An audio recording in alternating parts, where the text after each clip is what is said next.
Welcome to Spiritual Truths with your host, Kerry-Marie. Today I'm very happy to have with me Karen Frances McCarthy, who's joining us from New York. Karen is a spiritual medium. She's also an author of a best-selling book, Till Death Don't Us Part. Karen has a wealth of information she'll be sharing with you today. She talks to us about mediumship, how she became a medium, about Buddhism. She'll also be talking about trance mediumship, about mysticism and ESP. She's also a doctoral researcher. If you like this podcast, please like and subscribe. And so you get notifications, please press notifications as well. Blessings and love, Kerry-Marie.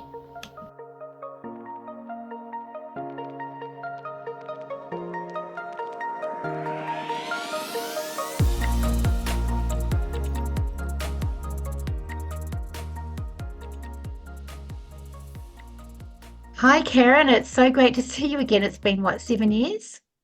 Yeah, definitely. 7, easy. Yeah, so I've got Karen Frances McCarthy here with me. She lives in Dublin, but she's joining me from New York today. So I've met Karen in person through the SNU. We both did our CSNU together. That's how I first met you. And I found you a very interesting medium, and I found that you were very connected as a medium as well. So I thought you would make a fantastic podcast with me. So very welcome. So Frances, Karen, I'd like to ask you just to tell me a little bit about yourself. Well, I was a journalist. I think I was a journalist. I'd only stopped doing journalism just before we met back in 2017. So I was a journalist. I was a war correspondent. I was in Iraq, and I used to cover politics until my partner died very suddenly out of the blue, a sudden massive heart attack in New York one summer afternoon.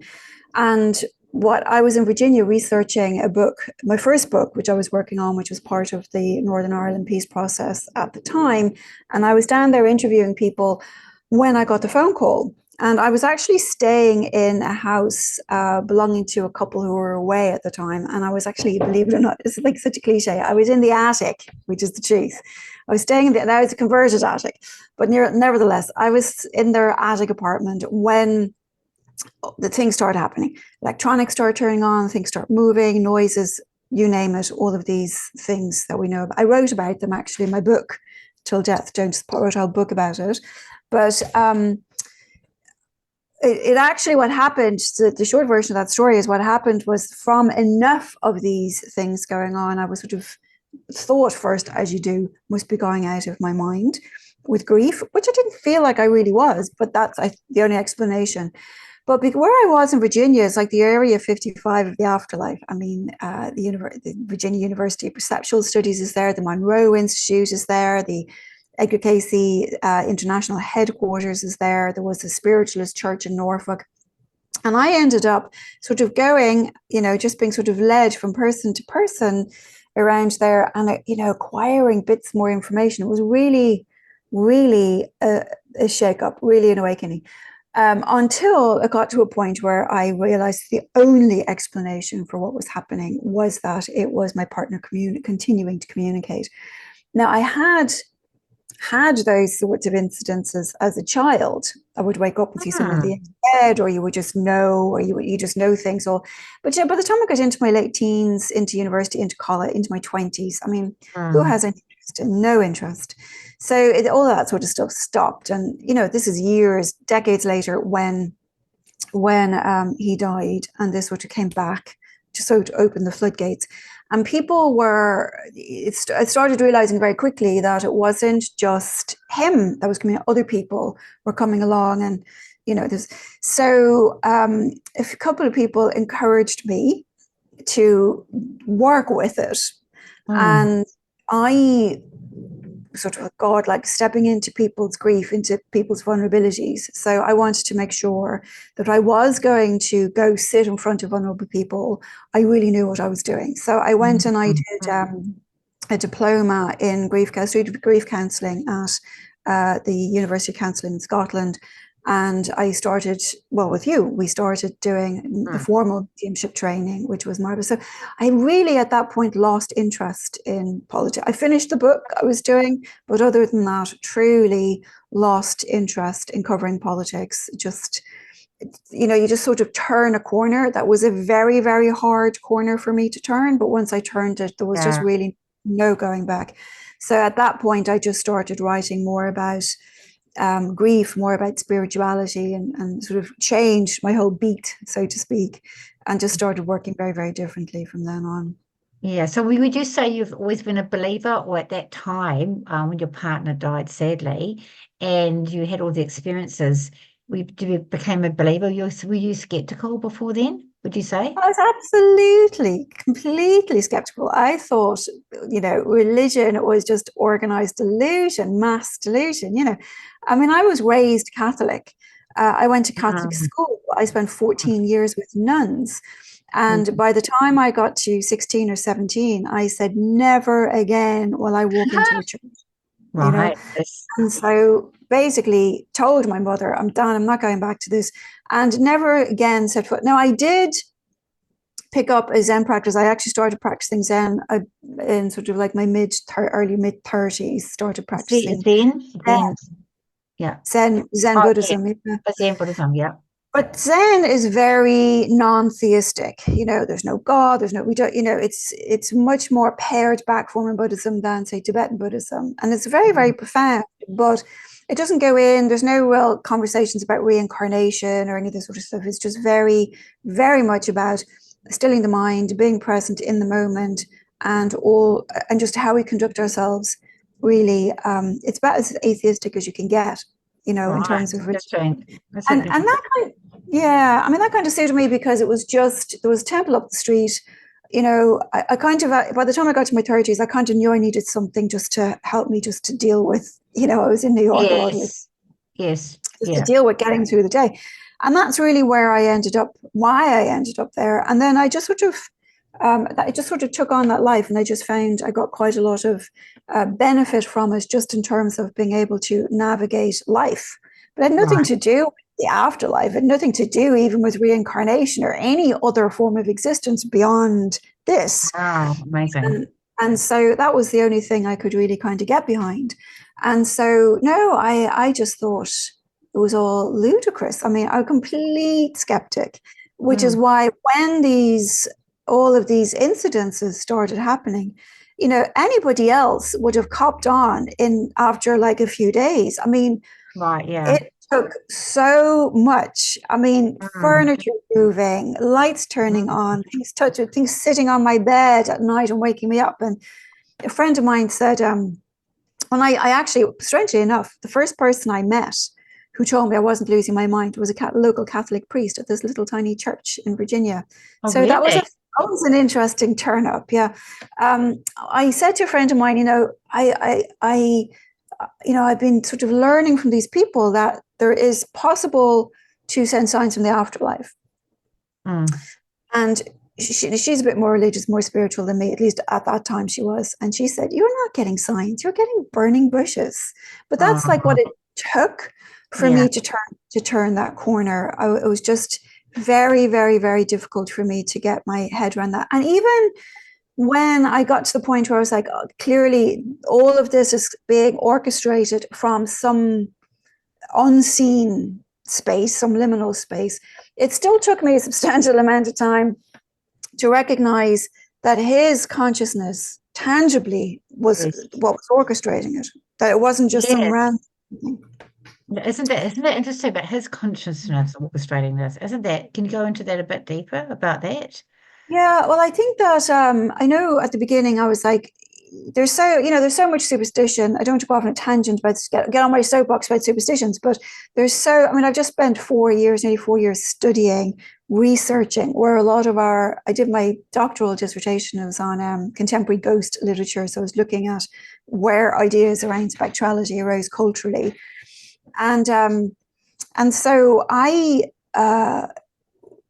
we're so versed in all of this superstitious stuff that comes from fiction, basically. Homer, the classic Greek classicists, the Dante, medieval writings, stuff like that, that we kind of form these ideas of non-incarnate or discarnate consciousness, the continuum of consciousness, continued existence. We have in a society sort of largely formed our ideas of what they are from around fiction, Yes. over the last 2,000 years. And so it took an enormous amount of research and reading and interviewing. I was like the consummate journalist.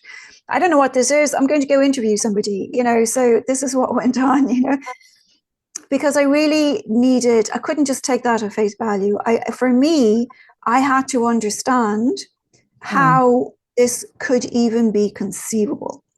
Right. And so I did a substantial amount of reading, researching, interviewing people who were much more versed in this at the time than I was.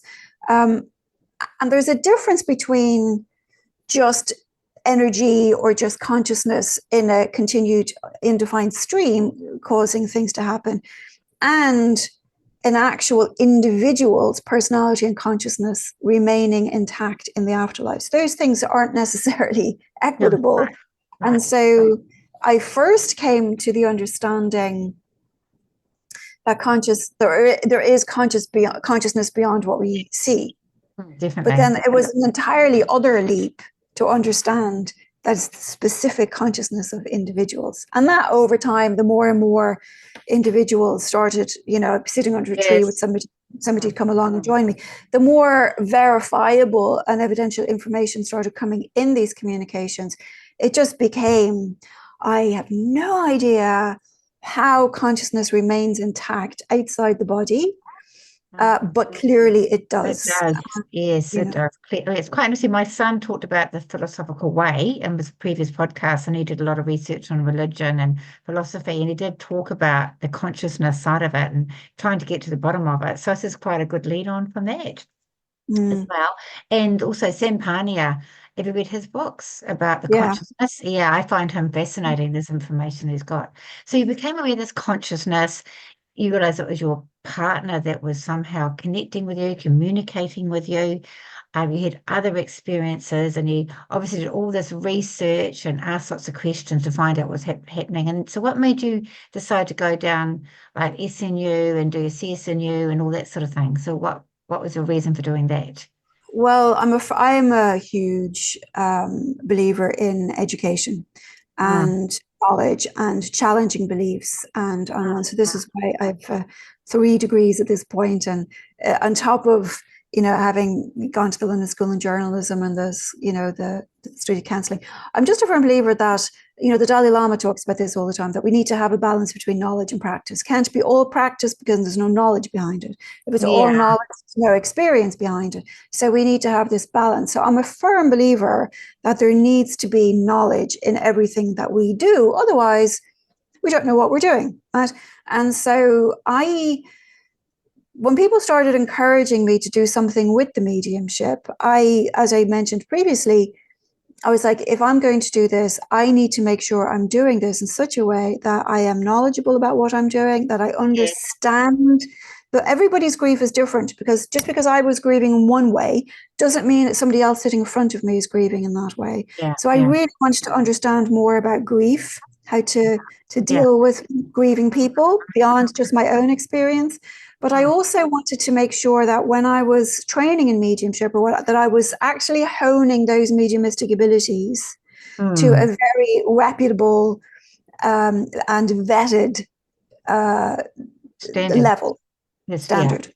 Yeah. And you found that through the SNU and other things, because the mediumship was like very real, wasn't it? It really sort of became alive, became something so Yeah, well, what I liked about that was there's no, I mean, it's very much based in the late 1800s spiritualism, so there's no real superstition in it. And at the time, in the late 1800s, spiritualism was very progressive, very progressive at the time. And what I did like about it was none of that nonsense and superstition. I mean, you just, when my partner died, the amount of horrible things supposed mediums, I doubt there were mediums at all, were telling me, I mean, it just made me fear. I mean, I had the benefit of being able to get direct answers. It made me fear for people who can't. And so it was I know. very important. Yeah, it was very important to me to know what was going on, understand what was going on, and be educated for it. And there's very, very few places you can do that well. Do that well. And yeah, and the college, the Art of Finlay College, the training, the tutors there, they do it very well. I You do know, Yeah, very. mm, I couldn't believe it was life-changing for me and very credible as well. mm. Yeah. And then you've got to study, you've got to do your papers, you've got to have logs of all of these practices. You can't Yes. just, I mean, there are places, I won't name any names, but there are places where you can just pop along and you can do a contact or a couple of contacts, and they just assess you basically on a checklist of whether or not they feel you've got the ability or not. Well, having the ability and knowing what to do and how to use the ability and how to help people are different things. Absolutely. You can do Yeah. damage. Got to be very Oh my careful, goodness. cautious with grief. Yeah. I found that because I'm a celebrant and Mm, my marriage celebrant and a funeral celebrant, and I found that doing the grief study was the best thing for my mediumship. yeah. It was Definitely. fantastic because I knew then how to deal with people more at an empathetic level rather than, oh, you've got your father here or your mother here or your loved one here. I was okay because they're still living, which I've heard mediums say, and it's not like that because people are going through the physical grief. Yeah. Yeah, absolutely. I mean, no matter what way you look at it, there is Mm, still the physical loss that has to be grieved. And mm, when you have a direct relationship and a continuing relationship, because you have the capacity to have that continuing relationship, you have to remember people who don't have that can't mm. wake up in the morning and get a message or have a conversation or ask for help the way we can. And Yes. so we've got to understand that we have to do more You have to do more. for So that. do you talk that direct contact? So do you talk to your partner still? Does he come through and talk to you, or do you need another medium to do that? No, I don't never go to a medium to talk. Well, at this point, both my parents are gone, and there's a lot in the last, decade, more than a decade. Lots of other people have gone. No, I don't go to mediums at all myself anymore. Right. Because well, A, I've got no need. B, very rarely. I mean, I might go for an assessment for myself, Mm, just to check to see where I'm going, but I don't ever go to a medium to try to communicate with my loved ones. mhm. Um, because I kind of feel like I can do that better than they can because I know them better. Right. So they communicate with you directly. Yeah, but it's different. Mm. I'm sure it's different when you're communicating with your own loved ones than when you're Yes. communicating with a complete stranger, because when you're communicating with a complete stranger, you're going to get some really very specific details of how they looked or how they talked, Mm-mm. which is it what makes it you understand, oh, I definitely have this person. But when it's your own people, it's much closer, it's much more subtle, it's much more finely tuned. My Yes. mother is fantastic because my mother speaks to me. She speaks to me clairaudiently and she interrupts me. So, Mm. so she's really easy. My partner, my father, and I have a sister there. They're much, much more subtle. I kind of have a sense of their presence. I'm like, oh, which one? Yeah. Oh, you know, and so Yeah. that's more of a sensing. But my mother, because it's my mother, Mm. she'll interrupt and start telling me things. Do you know what I mean? Like clairaudiently, the Mm. phrases and stuff. Mm. So yeah, but you just have to be very. I mean, to be honest, everybody's capable of this. Just most people don't know where to look for Yes. the. I actually designed a course to try to help people specifically for this because there's no standard of education Mhm. or for any of this. It's not a regulated field. People are just sort of reading this or blogs or bits and pieces, and they think their loved ones should be speaking to them or doing or whatever, or they should be saying. They don't know where to look to Yeah. understand where their loved ones are present and trying to make their presence known. It's Mm. very different, very, very subtle. And I think it's important that it's helpful for people to be able to understand that, to be able to sit and do some practices and just to have the sort of the knowledge and the education to know when I get this feeling, that's what this is, this Yeah. this type of thing, so they don't have to honestly doing ourselves out of business. But I don't think people should be running to mediums every week, every month, even. I mean, I generally don't. take a sitting with somebody for with 6-month period, because Mm. I would rather them go start learning practices to sort of to develop the Yeah. sensitivity or do it themselves than keep running to mediums, because God, I fear for people sometimes with mediums. But I also don't think it's healthy to develop that kind of dependency. Yeah, I had a lady that came to me very frequently, but the good thing is she did training with me as well. And then she just Yeah. sort of slowly weaned herself away and started developing her own mediumship and ability. That just sort of happened just naturally, which is quite a beautiful thing. Yeah. Yeah, which is really lovely. So what sort of you do training now? You train Teaching, you teaching, yeah, teaching, I mean, yeah. I do, yeah. I teach, well, mediumship, obviously, but I teach it very much in the debate. So my first mentor was Glenn Edwards, and then I was after Glenn passed, with Maves Patilla. And so I teach very much in that type of vein. Like Glenn's teaching, his pedagogy is got an Eastern influence, which suits me perfectly, Mhm. because of my understanding of Buddhism. And then also, because I'm a writer, I incorporate quite a lot of story. And so I kind of take a very different approach to it than just straightforward evidential mediumship. So I try to teach courses that build on each other in that type of style, which Mhm. is probably everybody's cup of tea, but you can only do what you know to do.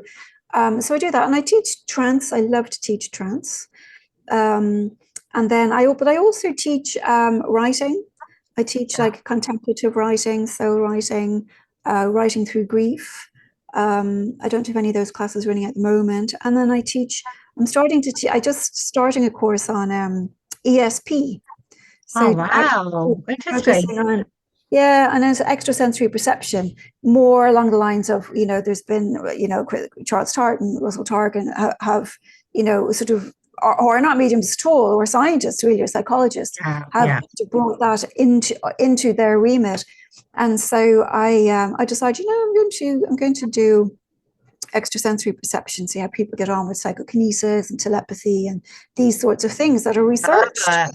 I love it. So, just to peel back a bit, so with your teaching, can they go on your website and see what courses you're doing? If you can just tell us about Yeah, that. yeah, yeah. Everything is on anything I've got coming up is on my website. At the moment, I'm teaching a course with the Shift Network, which is a huge organization here in the States. So I'm teaching a very big course with them at the moment on mysticism in mediumship, which I love the mystics. Mm, My mm. favorite thing to teach is the mystics and mystical states, helping people move. So it's kind of like a combination of mysticism and trance, because you're really bringing people into these very deep states of sort of union, the experience of union with the divine, which I love, which But, really people have profound experiences with that.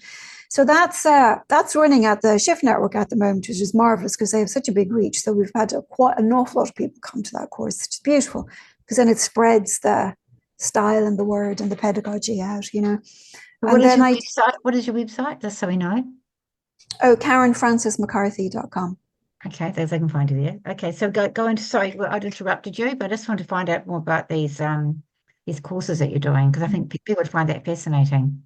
Yeah, I definitely are. So the mysticism course, we're up to week 4, so we're halfway through that course already, but hopefully we'll be teaching it again because people are enjoying it. I also have a course running on Humanities Team, their streaming service. And then I have my own private courses as well, that I run too. And the private courses are smaller, so they're more mentoring, Right. smaller classes. And then I have a bunch of master classes. I started doing master classes because what I was finding was that since COVID and since my book came out, there's people from all these other time zones want to come and take classes. And Mm, mm. if I'm in Dublin, they're scheduled in GMT, and if I'm in New York, I schedule them in Eastern. So it doesn't always suit everybody. And so what I started doing was creating master classes so that people can stream them, Yes. Yeah. afterwards. And I created a community Facebook group for the students so they can chat with each other and practice with each other and whatnot. So it's a good way of being able to move um, the the teaching's just out in my little time zone. You've got quite a big network. So I'm just going to peel back again about a few things that you've mentioned, if you don't mind. So you mentioned about trance. So for the listeners, we know what trance is, but for people who never don't understand mediumship, can you explain what trance is just simply? Yeah, so simply, so Well, you trance, know. If you can. trance is when we evidential mediumship, we're very, very much present. We're receiving information, we're communicating information. Trance is when we go into a deep sort of altered state.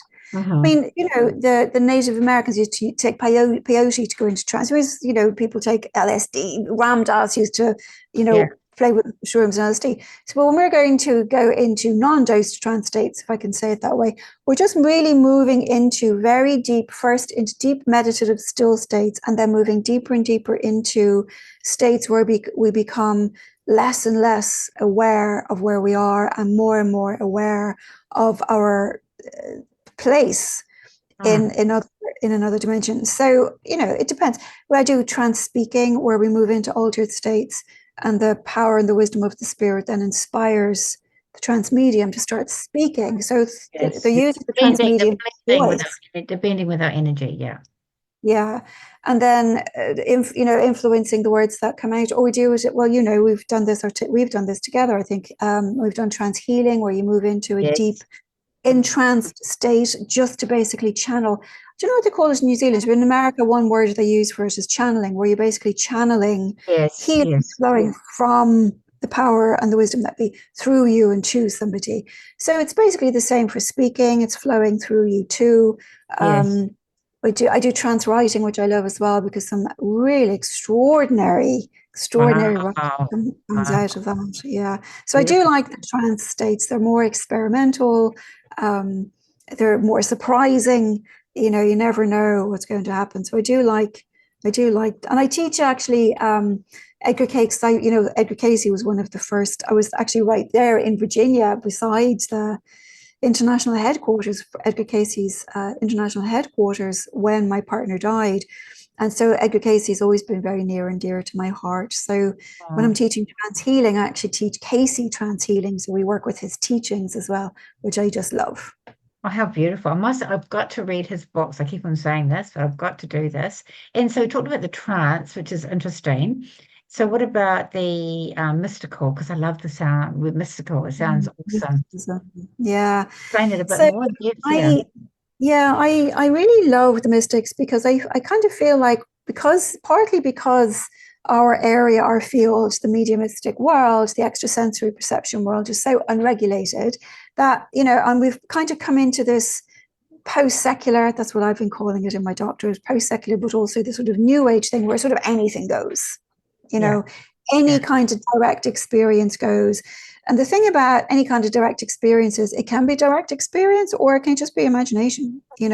And so what I love about bringing the old mystics back into it and bringing their teachings back into it, into the present day, is that we can actually benefit by refinding these mystics, by Mm. reading their works, by being inspired by them, and then by moving into practices inspired by their teaching. So, for instance, like if I teach a class on Hildegard von Bingen, Mhm. and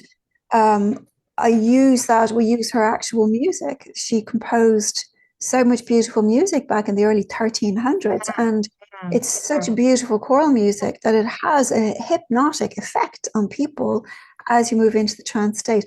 And the beauty and the devotion that kind of gets shared by people in those mystical states is extraordinary. But I mean, the mystical state, the trance state is more about sort of channeling, healing, channeling information. The mystical state moves even deeper than that, into a direct experience of the divine. And Wow. that's where we move with mysticism, because that's where the mystics existed. That's the Mm. Buddha was a mystic. The mystics were always the rebels as well. Mm. Abulafia was a mystic, Hildegard, Meister Eckhart. We look at Rumi. Rumi was a Sufi kind of coming out of Islam. The Buddha became Mm. Buddhism Mm. from reacting to Hinduism. And so the mystics are always off on their own path of seeking deeper wisdom, deeper experience. And I think there's so much we can learn from their teachings, and there's so much we can learn from being inspired by just how they lived. So they're inspired by the divine, not just from different spirit world, inspired by the divine itself. Well, they are the divine. That's the thing about mysticism. You Mm. know, we are the divine incarnate, So Meister Eckhart, for example, has this very famous quote where he says, "The eye with which I see God is the eye with which God sees me." In other words, there is no difference between the divinity within and, or Yes. there's no separation. There is just the divinity of which we are all part. And what we do in mysticism is we move into that very, very deep place of being. Feels quite sacred. I feel the word sacred. I want to say sacred. Oh, absolutely. So sacred. Yeah, really and truly. Sounds beautiful. So that's lovely. So the other thing I want to ask you about is that you're a best-selling author Mm. of To Death Don't Us Part, which I want to read. So you can tell Oh, us a yeah. little bit about that. That'll be great to hear Yeah, about so that. this is, the story of myself and my partner. So all the things I was talking about earlier, about all those the bed shaking and all the crazy things that went on. So this is actually, the book starts with the day he died, and then sort of goes through, it's a memoir that goes through all of the different, this sort of journey I ended up being sort of careening along, sort of felt like I was being pushed. I don't think I was I never felt like I was voluntarily going along it, but obviously I was. But I just kind of felt it was just one thing leading to the other, leading to the other. And so that's what that book really is about. I also included a lot of the searching for knowledge, not just for the experience, but also the searching for knowledge and understanding that went on. So a lot of that, I mean, it is a memoir. It reads like fiction. It's written in the style. I mean, I'm a writer, so it's written in the style of fiction, but it is actually true. But I did weave in a lot of this sort of stuff into it as well. Yeah, fantastic. You've done a lot of writing, haven't you? You've got a few books, haven't you? Two, yeah, I've written two books, and yeah, two books. What are the the books? first book. Well, the first book I wrote before my partner died, and that's when I was a political journalist, and that was a book I was writing that was it was a cultural outreach, part of the Northern Ireland peace process, and so there was government backing for that as well. And so that was about, I was actually writing that, I was actually finishing that up when he died, and that's why I was down south. And so that we finished and got published, but I never wrote another word about politics, Northern Ireland, or peace, or anything else about. Yeah. So do you think you'll write another book? Well, I've just finished 3.5 years of writing a dissertation, which hopefully by next year will be a book. But then I have to see what I want to write after. At the moment, God, I just don't want to put pen to paper at all. I'm so exhausted from writing, But can you tell us a bit about that? I'd like to dig into that, because you're going to be submitting this to the Birmingham University. So can you explain a bit more about that? I find that fascinating. Yeah, my dissertation.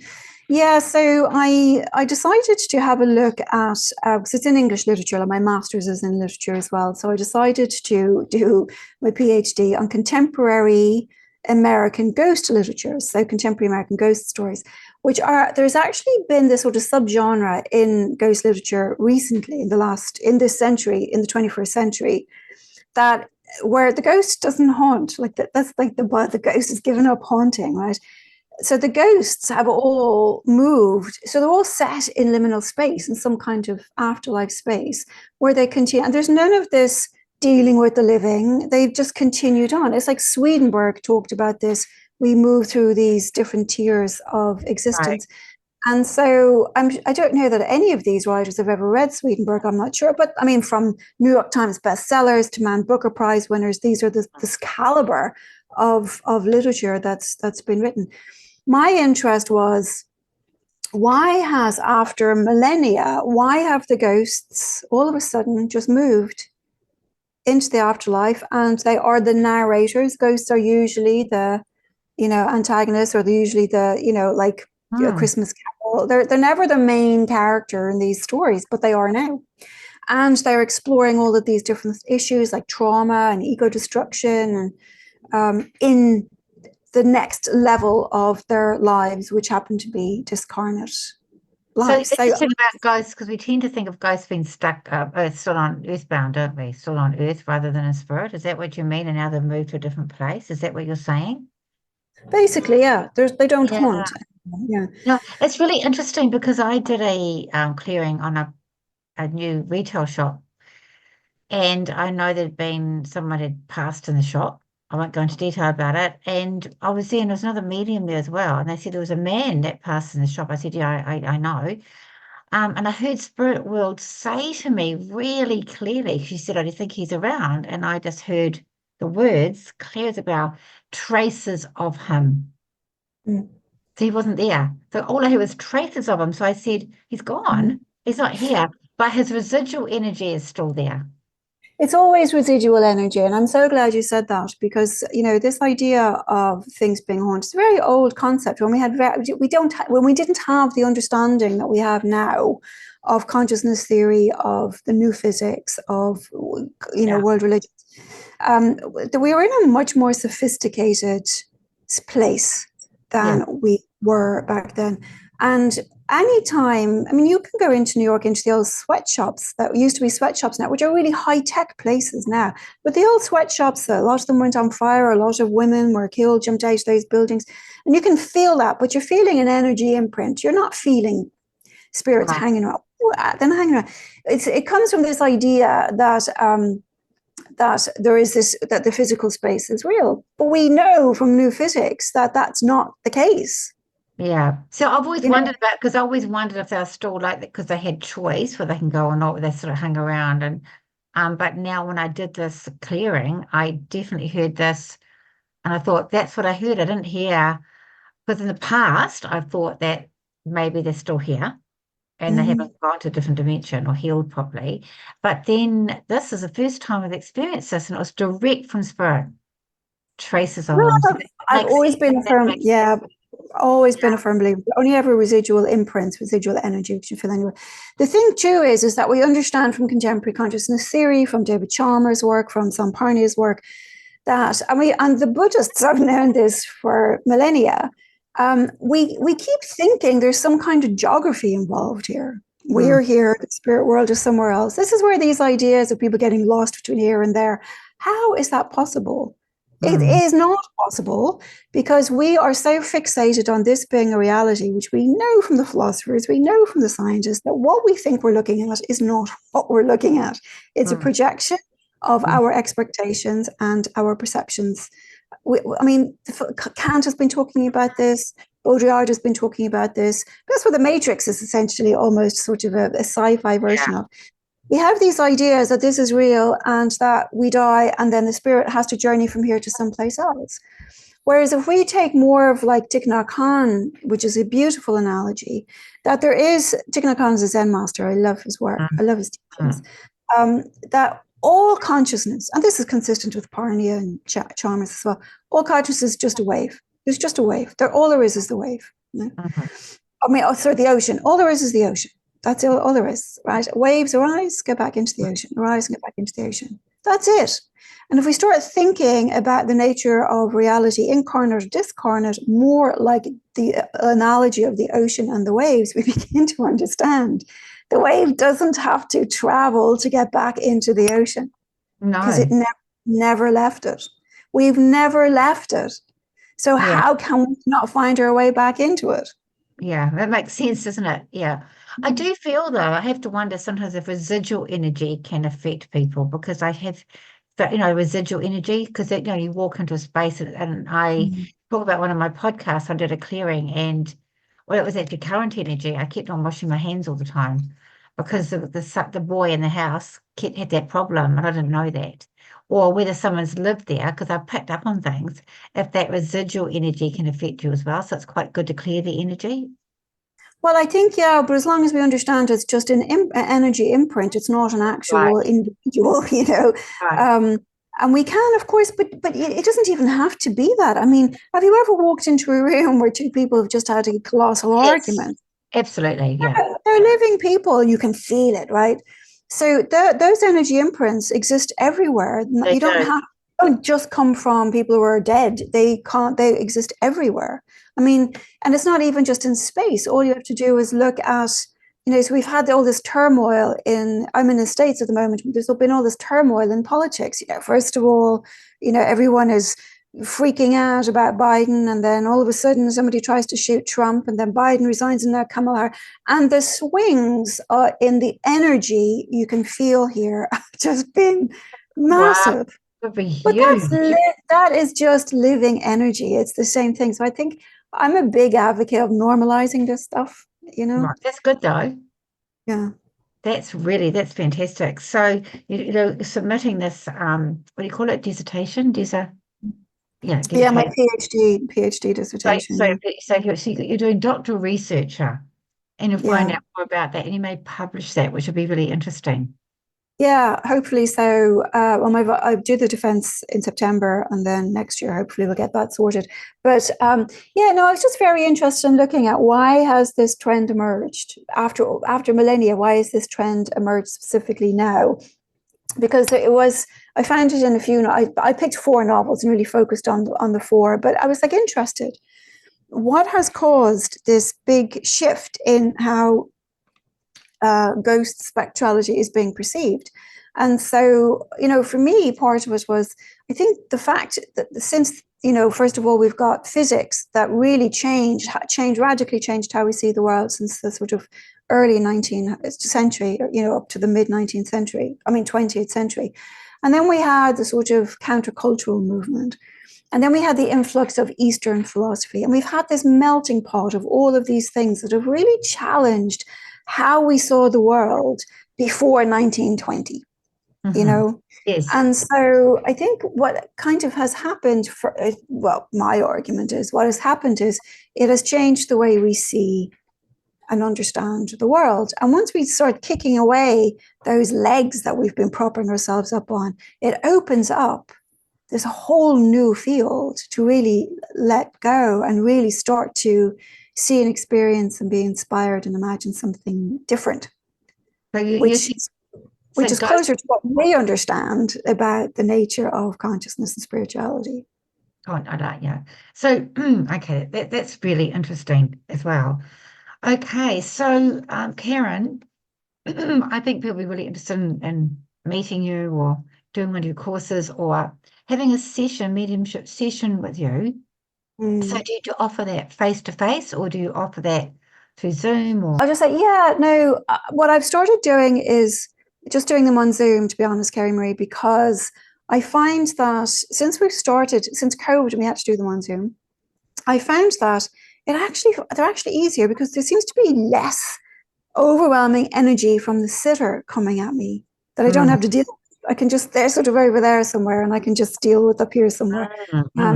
And so I found that it actually is kind of helpful in that way, Yes. So, and of course, there's no geography or space in terms of so that doesn't matter on that level, but just in terms of the incarnate spirit, I find, because yourself, it's very easy to get pulled into somebody else's aura and just read them psychically. We know psychics do this all the time.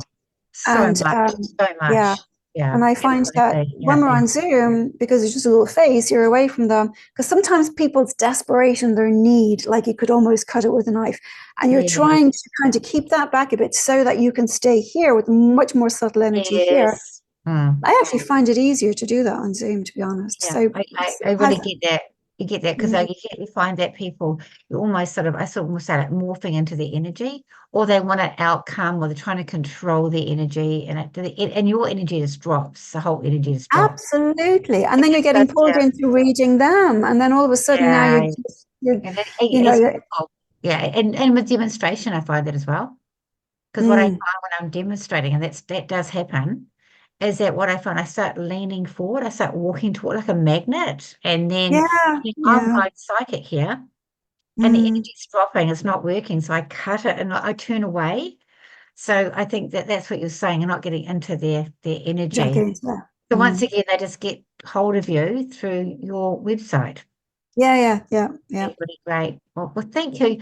I think this podcast is really interesting. I've certainly learned a lot from it. Oh, good. Good. All the best for your your doctoral Work. what doctoral work is it? Yeah, because you're a doctoral researcher. So all the best with that. Thank And you. we'd love to see these books. A book could be coming out soon. And Well, next year maybe. Next year maybe. next year, maybe we'll look out for that. And you do put out emails and things too, don't you? You have Facebook page. Yeah, and if anybody's interested, I mean, we have a community that's got lots and lots of free resources. I just try, I put a lot of free resources. A lot of people can't afford sittings, and there's only so many I can do in a week.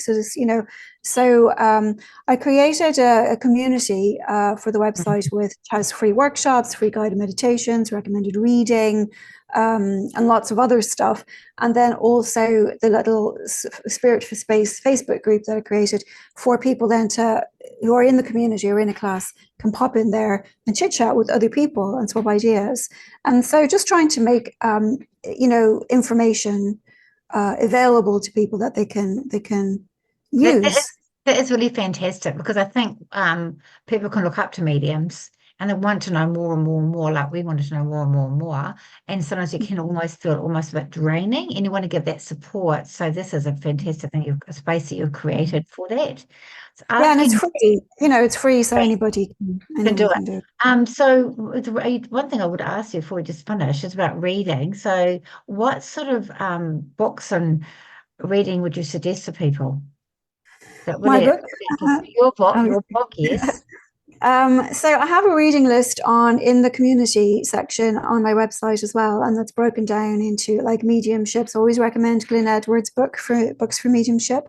There's a few books I recommend for those grieving, particularly those who are grieving it's not just straightforward psychological help they need, it's actually help understanding science. A book by Lula Grand, Love Lives On, I'm always recommending. He synthesized himself. Science I can get from the spirit world, you mean? Yeah. So, but it's a combination of working with what he called extraordinary encounters and dealing with grief, because he was a psychologist. But he wrote a beautiful book, Love Lives On. It's on the reading list on my website. Yeah. And then I don't know what all books I have. I have some books on Buddhism, just in terms of, from Pema Chodron, from Thich Nhat Hanh, just, not getting really heavy into Buddhist philosophy, but ways of taking Buddhist philosophy and helping it to help you live a more equanimous life, for example. And so it's quite a few books there as well. I have a few sciencey books. I think Sam Parney might be there, Rupert Sheldrake, some of those people, Dean Radin, for people who are interested in the more science sort of side. I love the science side. I just had a very important question. I nearly forgot to ask you. So this podcast is called Spiritual Truths. So what is your spiritual truth or truths that you can share with us? Oh, that is a big question. I think our spiritual truth is that I think we are here on this earth for a reason, because a lot of people ask me, oh, what's it like in the afterlife? What have your loved ones told you about the afterlife? And I've always said that if we were supposed to know, we would be there. If we were supposed to remember, we would remember. I feel the spiritual truth is that we are here, that we are muddling through this together. And despite all of our challenges, and probably because of all of our challenges, that we constantly focus on moving towards contributing to the well-being of others. Oh, I love that. It's like a philosophy. I love that. That's a beautiful spiritual truth. And it's a diamond, I feel. And I feel this is what I'm hoping to do with the podcast as well. It's like helping with the well-being of others. And so you've certainly contributed today. So thank you so much and for your time. And it's Friday evening there, so I'll let you go enjoy your Friday evening. Enjoy your time, your holiday coming up soon. Thank you. Yeah, and all the best. Back in Dublin shortly. Yeah, in Dublin. Okay. Love to see you again. Blessings. You take care. It's lovely to see you. Yeah, bye-bye.